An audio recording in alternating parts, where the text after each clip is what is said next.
In business, it is very important to see the unseen. It's not the numbers, but what the numbers say that matters. The insights that you get from your analytics. It's also the assets that you have.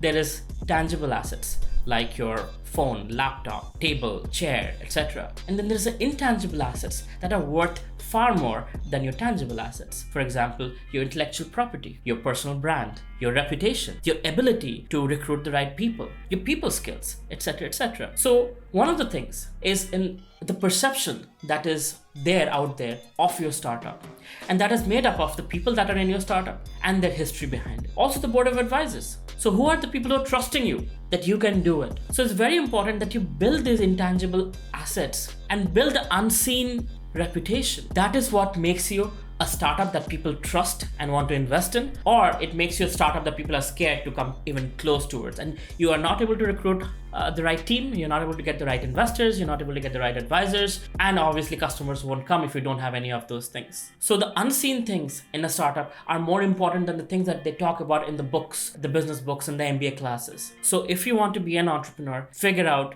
the things that people cannot see and the things that actually add value to your business.